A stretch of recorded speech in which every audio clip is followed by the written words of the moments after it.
truth prevail. Just arrived from Ireland, looking for new opportunities, and it's great here to be in Sydney and enjoying the good weather. And I've just met some people who think like the same as myself, so it's good to meet like-minded people. We're here. Yeah. Good on you, Dean. Thank you. Nice to meet you, mate. Thank you very much. See you again. Bye.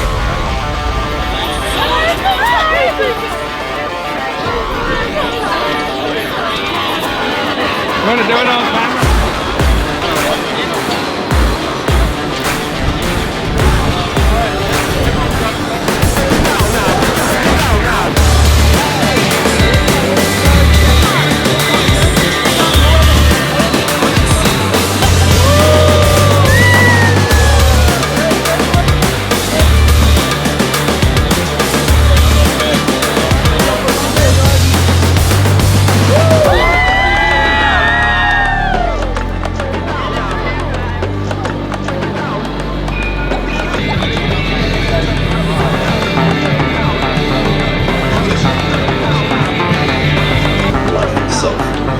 That is because I have enjoyed free expression.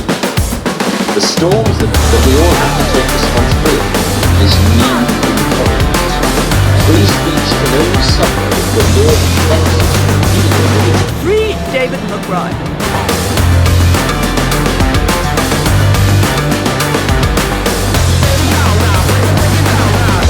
Welcome to the 249th Julian Assange Sydney Town Hall gathering. The Julian Assange movement is continuing because an enormous amount of work needs to be done so that we can live in a truly peaceful, just and free world. It is great news that Julian is no longer in prison, but we need to keep in mind that many innocent and heroic people are wrongfully imprisoned. This is because we have criminals running our world. Julian was unjustly forced to sign a plea deal in exchange for his freedom. He was found guilty for the straightforward act of journalism.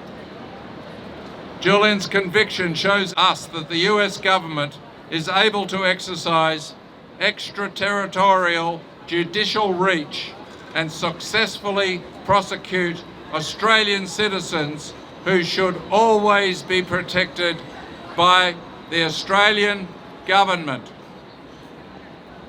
Those of us who realise we all have the right to be truthfully informed about our world, or that our governments should remain sovereign, will wish to see Julian vindicated, David McBride freed, the case of Richard Boyle dropped, and Dan Duggan not extradited but freed.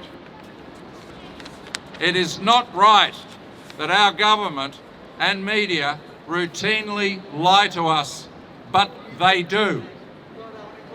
They lie so often that they have lost a lot of public trust. We can be grateful that there are individuals who are willing to face adversity by committing acts of leaking evidence to show us the criminal ways in which our world works.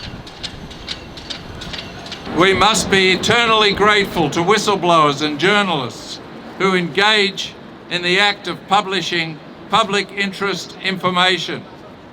The successful conviction of Julian Assange shows us that no one is now free to publish important truth.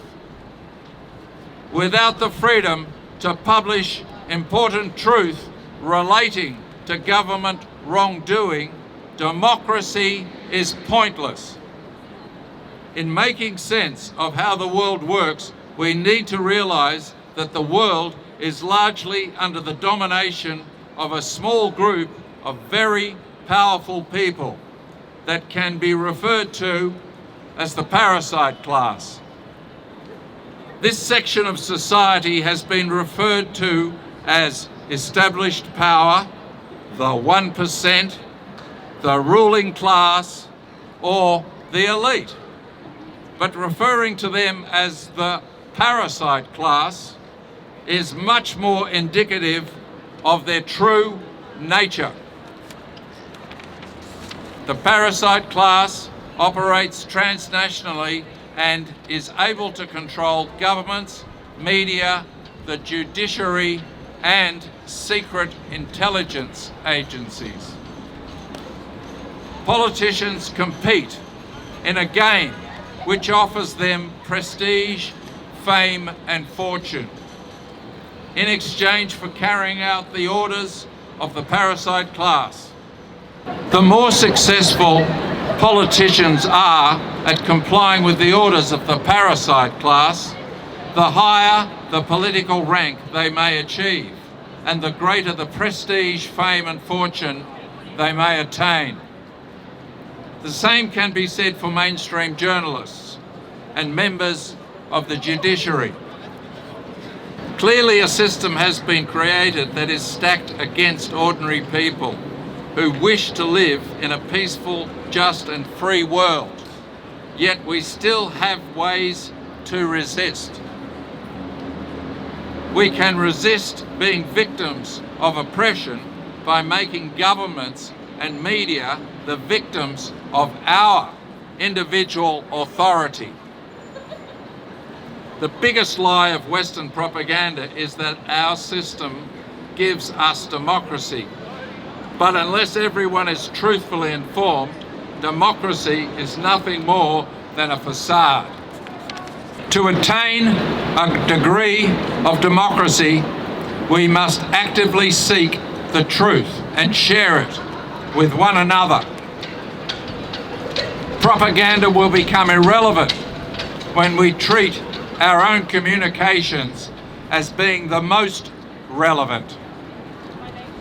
We need to believe in ourselves, think for ourselves, and speak with courage. We must be aware that social media platforms make it possible for propagandists to refine the propaganda they create. One way we can fight back is by not responding to propaganda narratives on social media. Our task on social media needs to be educating ourselves and each other so that we remain independent and powerful. Social media algorithms will not reward this behaviour, but if we all learn to use these platforms for our own purposes, rather than for the purposes of the parasite class, we will all be much better off. We are all capable of speaking and thinking for ourselves. The mainstream media are there to grab and hold our attention for the purposes of the parasite class.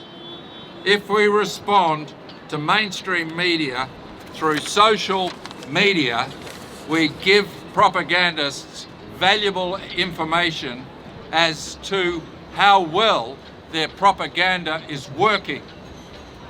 The more we respond and the more heated our related discussions are, the better the propaganda is working, even if it is merely wasting our time.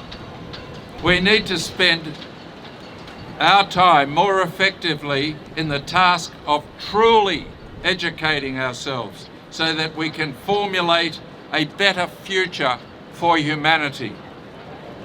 The Assange movement is essential.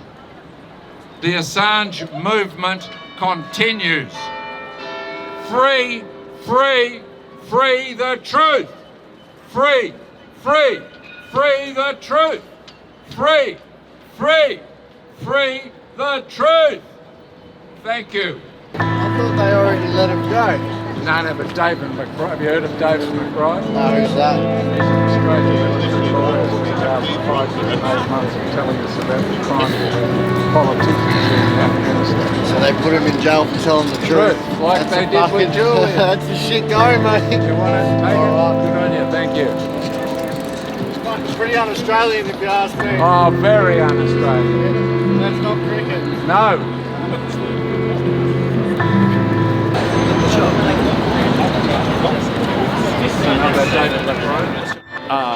The ousting of Rudd, it was in the cable, and we need newer updated cables from WikiLeaks or another source to say our politicians are going. Well, then you had a kind of a half leak in the Solomon, yeah, and each of them have become the Prime Minister of Australia.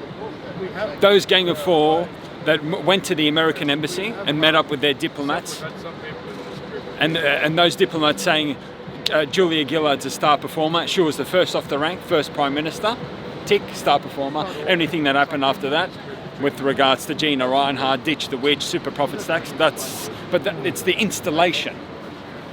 It's you're going the rules-based order, our order, the American order, as being. It was the faceless men. Yes, but these are our faceless men who are controlled by other faceless men. Yes. The rules, as Richard Mars keeps on saying, the rules-based order, the faceless men of the world's rules-based order.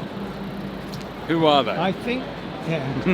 It's not Joe Biden, No. It's not Sleepy Joe, No. It's not Donald Trump, No. it's not Kamala Harris. That is. We live in a real estate empire. I don't know why they make that so clear, but they make it clear that those guys are not running the country or the world. Absolutely. All they need to do, it got to a point with Biden that he couldn't, the narrative couldn't be continued because of his performance on camera. And it was a scripted performance, and it was scripted, unscripted, where all of these, like Q&A, ABC's Q&A, they all get the questions beforehand. And in that moment, he wasn't even going back to his script. He wasn't able to do that, like all the other times that he had been.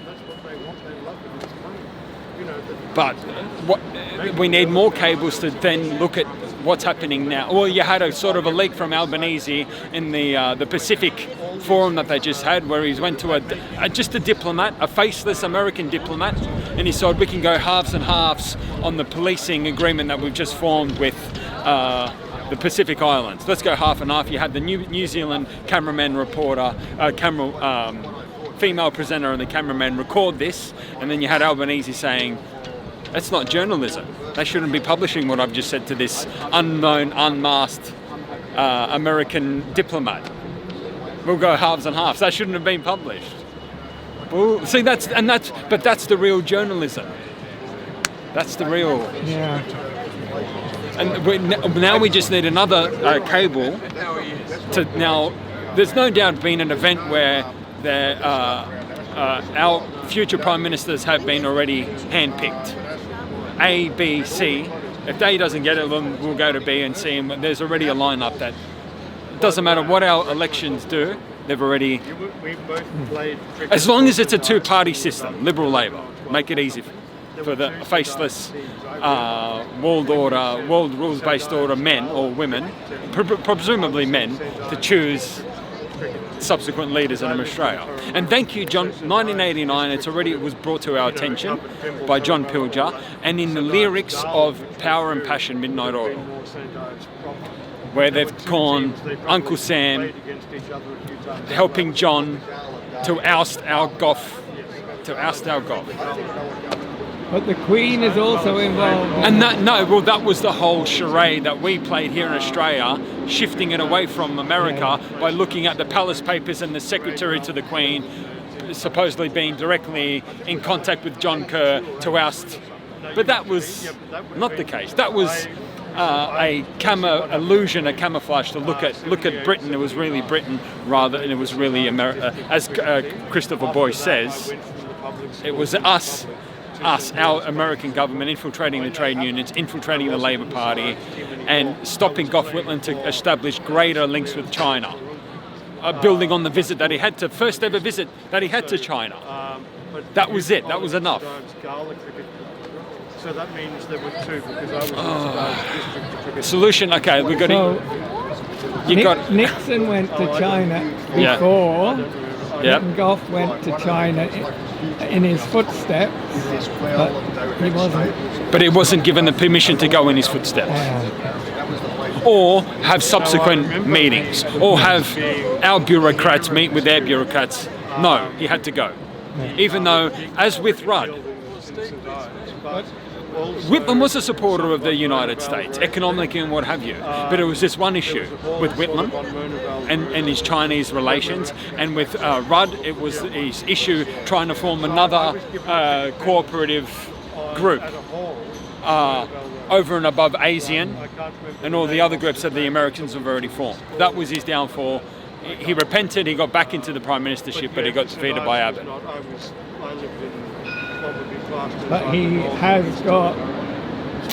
He's the ambassador to Australia in the US. The ambassador to Australia, if you look at the hierarchy, is above our prime minister.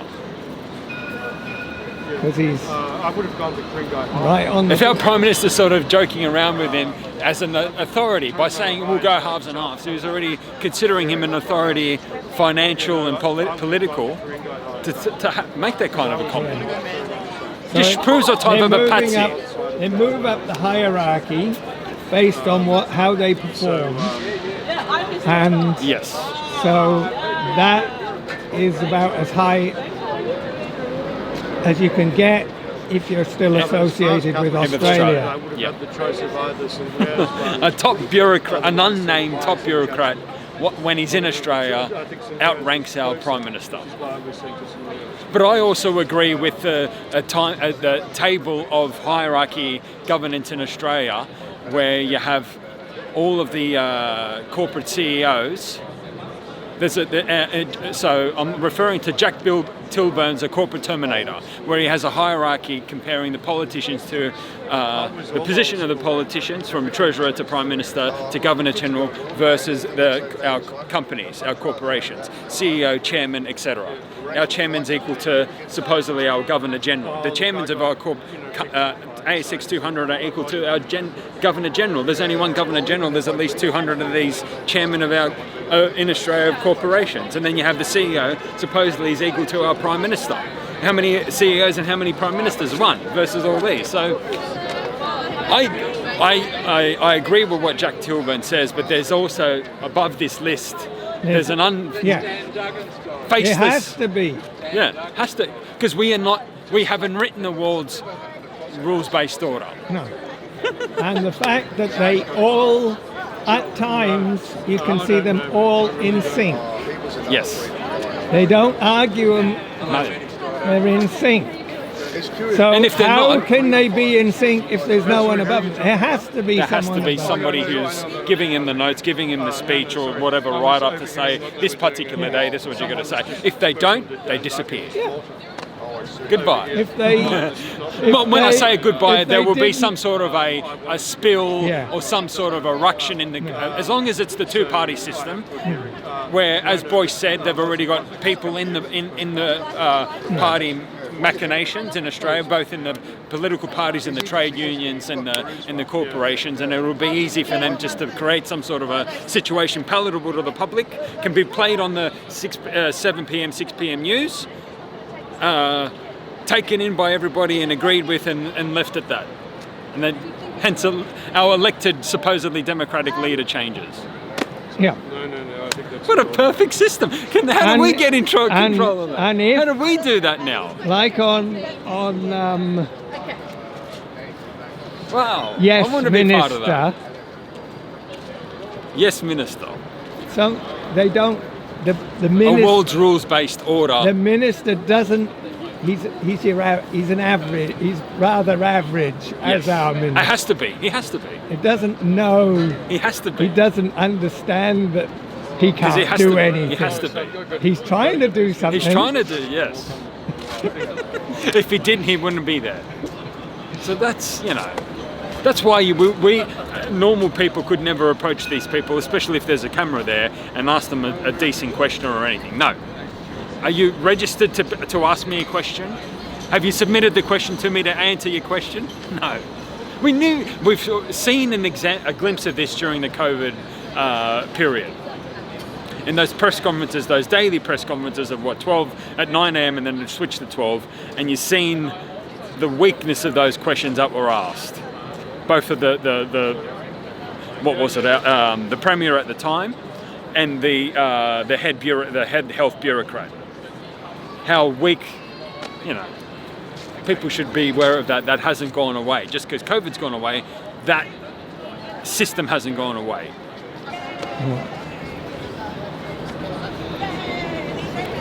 How to abolish it? You just got to. They want the two-party preferred system.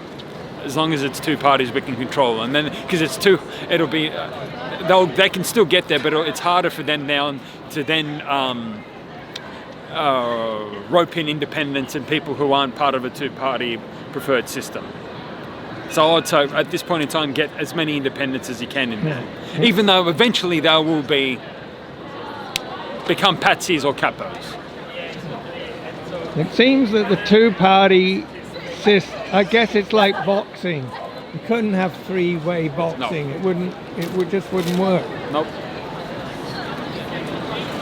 Or tennis. You can't get the results that they want. So then by not having the results that they want, there will be too many spills of leadership. Too many leaders that are disappearing.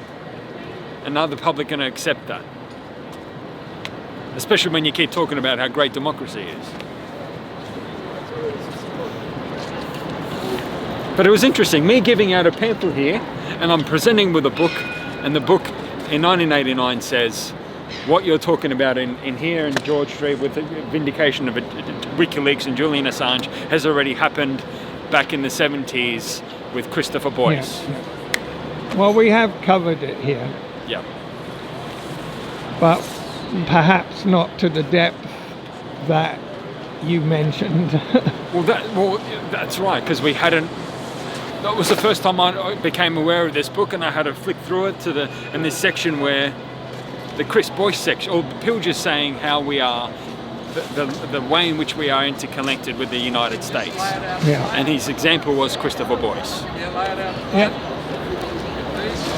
And what he revealed and how intricately the US proxies or whatever, directly, indirectly, under covert and overt, have infiltrated all of our institutions already and already have more or less total control of those things. Maybe why we have this whole issue now with the CFMEU, maybe they hadn't had that control in the CFMEU and the CFMEU had to go. Because they didn't have their people embedded, or they couldn't get their people embedded in the CFMEU, hence the CFMEU had to go. Yep. Independent parties in. Parties that aren't either Liberal or Labor. That's a starting. You got to have a starting point. That's the starting point. People, but then I think they're woken up to it, and you're getting candidates that were from those parties, and once they get in, they more or less side with the Liberal and the Labor. So it tells you that you got to read into who you're voting for, your candidates, and whatever their history is. If you're told that. And when the salt of the earth people have existed in hierarchy, we had a discussion after Speaker's Corner how these salt of the earth people exist in the hierarchy as long as man has come together and created societies. They're in the hieroglyphics in caves and whatever. These are the salt of the basic. Well, I'm not going to say that they're stupid people and whatever. They know what they know. They know how to live, but they don't want to go above what they know how to live themselves. They don't want to go above that. But they're salt of the earth for the ruling whatever they are. They've been exploited. They're salt of the earth position. They couldn't do it without them. Yes. They need people to build the pyramid. They need people to the pyramids of Egypt. So each of these civilizations have had their salt of the earth people to conduct what their ruling classes, these psychopathic parasitic classes have always existed. But you don't want people who are going to argue with you. No. So a new term I heard, you've got to kill a few hostages. So when you kill a hostage, the hostage is one of those arguing people. It's a problem for you. You kill them and you stop all these other. So Julian Assange was a hostage that got kind of killed. He's not quite dead. But he's disappeared from our public conscience. Yeah. He's been made not to speak. Obviously, we haven't heard him speak or anything like that. So there's part of that deal is he's like a canary in the birdcage, where he's admired from afar, but we don't know what he's really. You don't hear him. You don't hear him tweeting or anything like that, squawking or anything. You don't hear nothing from him. Hence, the salt of the earth people can go on with their lives. It's the people of the routine. Salt of the earth, people of routine. They know when the sun's coming up and when it's going down, and their routine is locked in. Their destiny is locked in. They're happy with their destiny.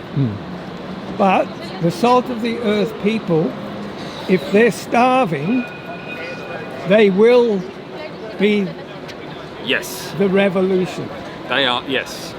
And I'm not, they are not necessarily the work. It's always been the mentality, the workers are. No, the real revolutionaries are the salt of the earth people. Disturbing their routine, their exploitation already within the system, hence their routine. Once that's disturbed, they are the real revolutionaries, whether they be workers or not,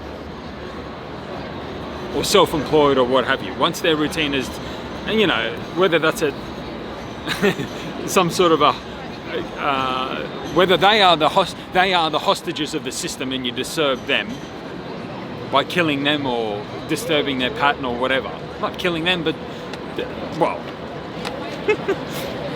it's happened before where hundreds or thousands have died. On every corner there's a crucifix, whatever, someone being crucified. Yeah. For probably just, I don't know what, but not, it doesn't really matter what they did. It's just, the power, you've got to obey the power. Yeah.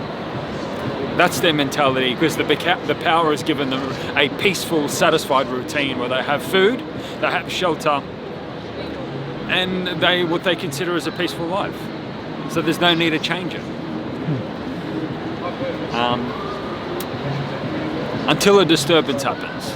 And the disturbances that we have here are this, cost of living inflation, which I'm saying is not natural, it's been imposed on us. I think economy is, I used to think, gee, I wish I understood economy, but now I think it's nothing. I think all it is somebody is handing out monopoly money, and they can keep handing it out forever.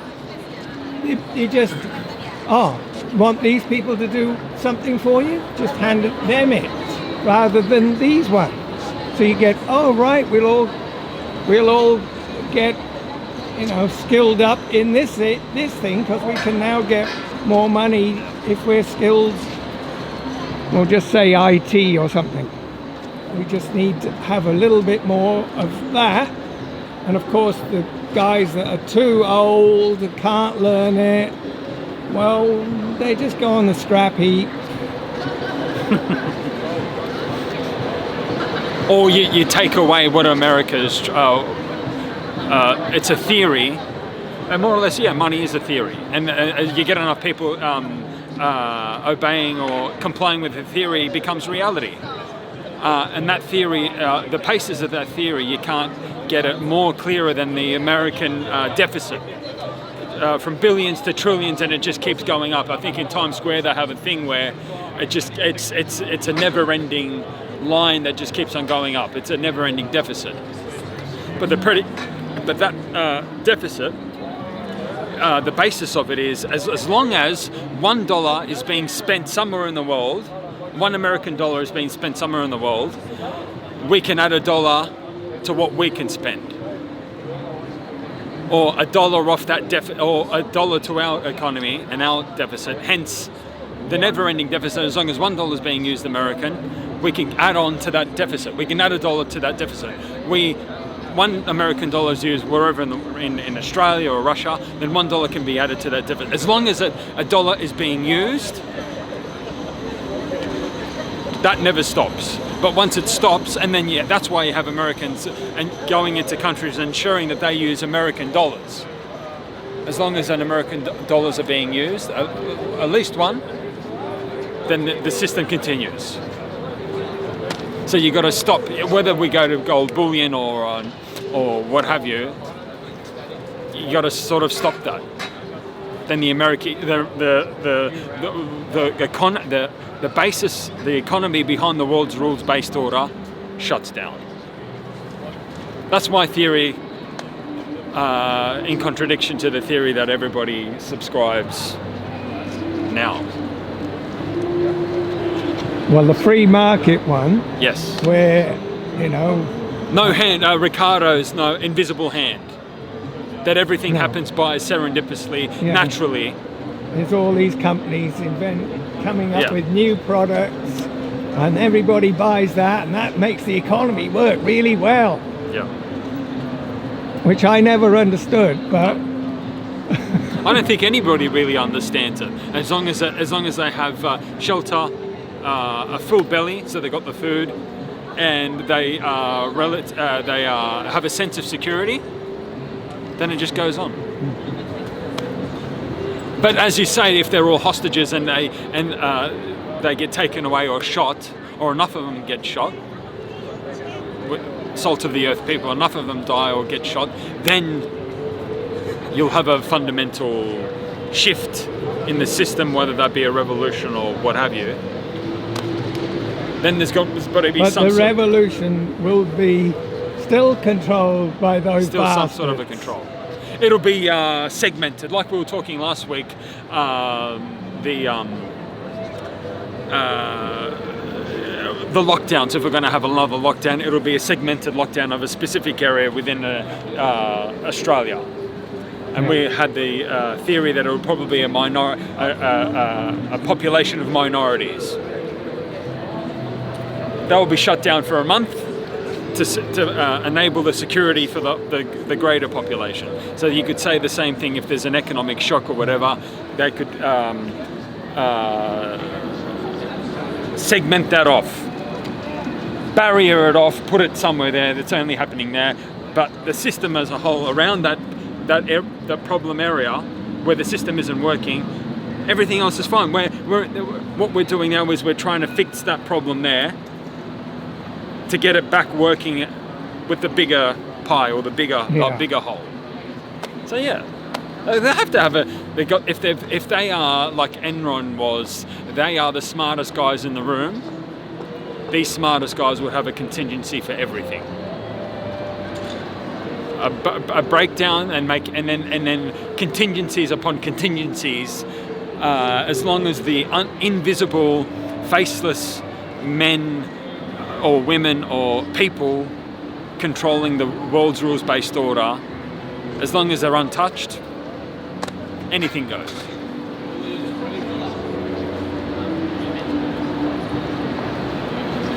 Now, has Joseph given you a weather report? Are we in spring? And talk about are we still in winter, or is now it's spring, or is it an indigenous? Well, we know what it is. It's called Sprinter. It is. If you look up, the ABC has done a piece on Sprinter. Sprinter means the time between winter and spring, which is now in Australia. That's what Sprinter is. It's the 5th season. The botanists have said it's the 5th season. That's what it is. Well, the wattle's all out. Yeah. I'm here to report. I remember playing cricket in high school and starting the season in September, and you could feel it getting warmer on the cricket field. I mean, the winter had gone. I mean, this is hardly, stimulating entertainment. I'm saying I'm really sorry. We need a weather report, and it's the best we've got for one. The weather. You're our weather. Well, look, today it is pouring with rain. Here we go. Oh no! There you go. There's the rain. Oh, Tony, you dear. missed that completely. No, I got it. Okay. We are all Assange.